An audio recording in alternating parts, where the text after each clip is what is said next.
Cuma kena jidat, lebar hidung mancung, ngakul Mahdi. Simpel sekali jadi Al-Mahdi. Ini akibat ngaji akhir zaman berdasarkan riwayat yang dicocok-cocokkan, bukan berdasarkan susunan dari Nabi Sallallahu Alaihi Wasallam. Karena ngaji akhir zamannya menjelaskan cuma potongan-potongan hadis. Al-Mahdi itu jidatnya lebar, hidungnya mancung sedikit bengkok. Emang cukup begitu? Namanya Muhammad bin Abdullah. Emang Nabi ngomong gitu? Enggak. Nabi nggak pernah ngomong namanya Muhammad bin Abdullah, nggak ada. Nama Rasulullah itu ada 313 yang ditulis oleh Imam Al-Jazuli, ditambahi oleh para sahabat Ba'alawi jadi 318 kalian. Cuma yang dalam kitab sirah dikumpulkan oleh Imam Al-Jazuli menjadi 313. Nah, pilih salah satu namanya tuh. Salah satunya di situ Sahibul Izar, yang suka pakai sarung, bukan pakai gamis kayak saya Pak, pakai sarung. Maka hari-harian kalau ta'lim saya suka pakai sarung karena mengikuti Rasulullah sallallahu alaihi wasallam, ya, mengikuti baginda Nabi Muhammad sallallahu alaihi wasallam.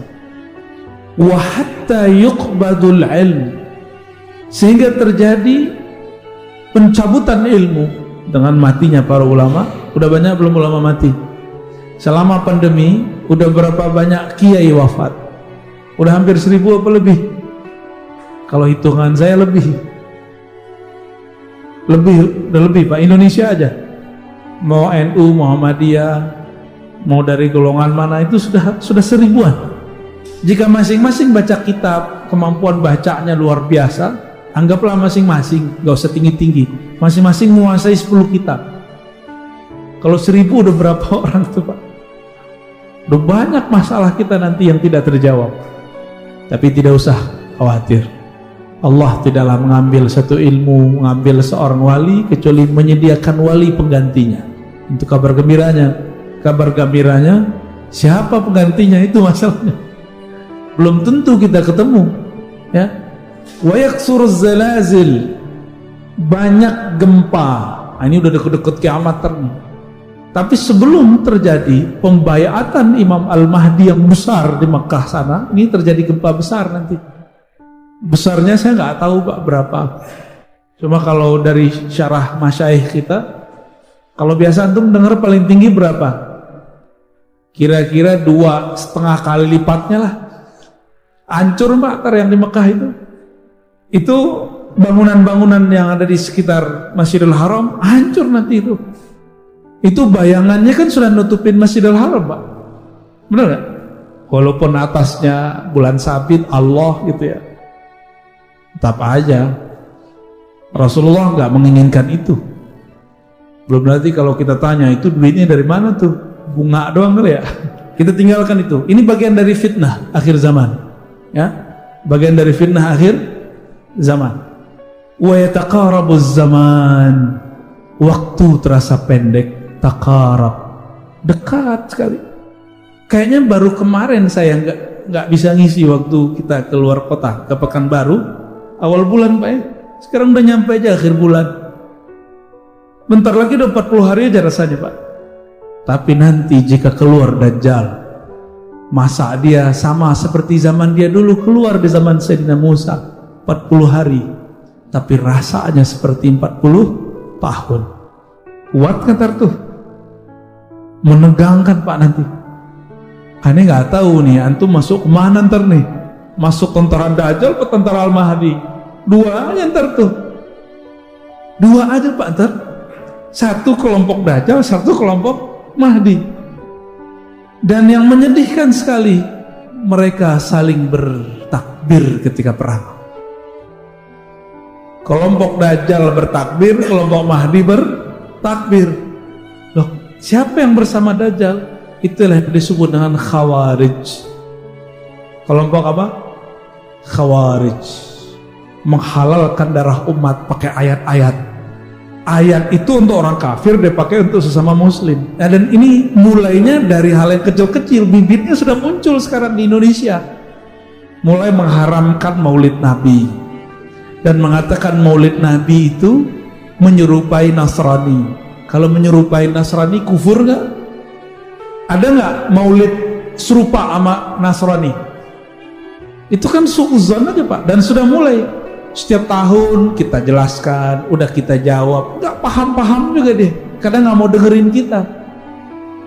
Kemakmuran Baitul Maqdis adalah kehancuran Yathrib. Yathrib itu nama kota Madinah. Madinah itu sebelum Nabi datangi disebut dengan Yathrib. Wa kharabu Yathrib khurujul malhamah. Jika Madinah sudah runtuh, sudah hancur, siap-siap terjadi malhamah kubra, perang dunia ketiga. Perang dunia kedua udah ya. Kalau antum tiap hari perang dunia ya, sama pasangan ya. Wa khurujul malhamah fathul Konstantiniyah. Terjadinya perang dunia terakhir itu adalah awal terbukanya gerbang Konstantinopel kesekian kalinya. Wa fathu Konstantiniyah khurujud dajjal. Jika itu sudah ditaklukkan, itu arah ke Eropa maksudnya. Ini kabar gembira plus kabar buruk. Apa kabar gembiranya? Berarti bakal dibebaskan. Kabar buruknya apa? Apa kabar buruknya? Kapan? Benar nggak? Ingat, ini antum ingat-ingat nanti kalau umur kita panjang. Gerakan Al-Imam Al-Mahdi tidak pernah memberontak suatu negara. Gerakan Al-Imam Al-Mahdi persis seperti Nabi diminta hijrah ke Madinah, diminta atau Nabi ekspansi. Yang mana yang benar? Apa? Bahasa Arabnya fathu. Al-Fath. Al-Fath itu dibuka, bukan perang. Nggak ada perang. Nabi dari Madinah ke Mekah itu gimana? Perang? Nggak juga. Maka gerakan Imam Mahdi akhir zaman tidak ada namanya memberontak ke satu negara, nggak ada. Jadi khilafah ala minhajin nubuwah bukanlah pergerakan pemberontakan, bukan. Ini perlu diingat-ingat. Nggak ada ceritanya gerakan Imam Mahdi itu memberontak, itu nggak ada. Nanti, inilah yang paling inti di sini. Jika terjadi perang ini terjadi kapan? Al-Malhamah Al-Uzma atau Al-Malhamah Al-Kubra disebutkan dalam hadis Imam Tirmizi. Antara Malhamah Uzma, penaklukan Konstantin, dan Khurujud Dajjal itu cuma 7 bulan. Di riwayat lain 7 tahun. Tapi kalau riwayat Imam Tirmizi berapa? 7 bulan. Di riwayat Abu Daud antara perang dengan penaklukan Madinah itu 6 tahun. Wa yakhrujud Dajjal fi sabi'ah. Lalu keluarlah Dajjal. Ini kita sebutkan tahapan-tahapannya, bahwa sebelum Dajjal Mahdi muncul mereka sudah ada. Beberapa ulama kita sudah dikasih visi dan mereka bisa melihat. Beberapa sudah mimpi, beberapa sudah mengalami pengalaman rohani, bertemu dengan sosok Al-Mahdi, bertemu dengan sosok Dajjal. Udah ketemu Pak. Beberapa mereka udah melihat di mana si Dajjal itu, di mana Imam Mahdi itu. Jadi sosoknya sudah ada. Tapi kapan Allah keluarkan dua-duanya? Maka terjadilah perang besar dulu yang disebut Al-Malhamah Al-Kubra. Tapi di perang Malhamah itu sebenarnya Imam Mahdi sudah keluar, cuma belum semua orang tahu. Dajjal pun sudah bergerak, tapi di belakang layar. Al-Mahdi itu presidennya, pemimpinnya para wali. Pasti dia paling tenang di saat semua orang ribut, semua orang cemas. Kita baru dapat isu Dukhon 15 Ramadan tahun lalu, cemas gak? Ya Al-Mahdi santai aja pasti. Ya apalagi pengikut-pengikut dia, santuinya bukan main. Dan gak mungkin Al-Mahdi itu sekarang nonjol-nonjolin dirinya, apalagi nongol-nongol di YouTube ngaku-ngaku udah ketemu Tuhan. Gak mungkin ya. Canggih Al-Mahdi kalau mimpi ketemu Tuhan, ketemu Allah, ketemu Nabi. Al-Mahdi dapat akses yang lebih mulia dari itu. Maka jangan percaya dengan Mahdi-Mahdi palsu. Semua di prank itu ya. Jadi ada Mahdi di prank, Pak. Nah, itu muncul di akhir-akhir hari ke-40, udah hari ke-30-an, itu Allah turunkanlah Sayyidina Isa di Menara Putih. Di mana Menara Putih? Di timurnya Damaskus. Maka nanti bergerak dari Khorasan timur, kita ini bagian dari timur, cuma bukan Khorasan. Nanti bergerak. Di saat itu coba antum perhatikan hadis ini. Hal la taqumu sa'ah hatta yaghzuha 70,000 min Bani Ishaq. Tidaklah terjadi kiamat sehingga berperang padanya 70.000 keturunan Ishaq. 70.000 keturunan Ishaq berarti Israel bukan? Tuh, aneh disebut tadi Taliban itu keturunan Kabilah Fustun, salah satu keturunan Bani Ishaq. Ini nubuat Nabi nih. Maka jangan mau dia bawa bendera la ilaha illallah, mau dia bawa bendera apa, yang penting dia keturunan Bani Ishaq. Mereka nggak nolak kok, Pak. Mereka nggak nolak kalau mereka keturunan Ishaq. Fa idza ja'uha nazalu, jika mereka datang, nazalu, mereka menempati atau turun, falam yuqatilu bisilah, mereka tidak berperang dengan alat-alat senjata. Walam yarmu bisahmin, di saat itu mereka tidak berperang menggunakan panah. Berarti olahraga akhir zaman apa dong? Tidak berperang dengan panah. Walam yarmu bisahmin, saya suka panahan walaupun susah karenanya. Ini Fajar nih menyaksikan kalau saya main panahan. Dari 10 yang kena atau doang. Pas baca hadis ini, alhamdulillah. Kenapa? Lam yarmu bisahmin, mereka tidak perang dengan melempar busur panah. Tapi yang mereka katakan apa? Qalu la ilaha illallah wallahu akbar. Senjata mereka zikrullah. La ilaha illallah wallahu akbar. Fayaskut ahadu janibaih. Lalu salah satu dari masing-masingnya jatuh. Ya. Illa an qala alladhi fil bahri thumma yaqulu thani la ilaha illallah akbar. Jadi ini perperangannya nanti betul-betul manual. Perperangannya betul-betul manual. Ketika turun Nabi Isa, ternyata Dajjal ini sudah tahu nasib dia nanti. Yang akan menebas lehernya itu Nabi Isa. Makanya Nabi Isa di waktu beliau masih hidup di zaman Bani Israel, umur 33 tahun lebih beberapa bulan, beliau kemudian dikhianati oleh salah satu muridnya sendiri yang nyamar jadi pengikutnya, namanya Yudas Iskariot. Ternyata Yudas Iskariot itu adalah samaran dari Samiri. Samiri ini nggak tahu kemana hilang. Dia mengira Nabi Isa sudah mati. Tapi dengan ada kajian-kajian begini, muncul Nabi Muhammad mengabarkan Isa belum mati. Kagetlah dia, muncul ketakutan lagi. Jadi Samiri itu alias Dajjal takutnya sama sosok Isa, karena dia dikasih tahu kamu nasibmu berakhir di tangan Nabi Isa. Jadi nanti setiap kali ketemu Nabi Isa terlihat jauh saja, itu Dajjal langsung pergi.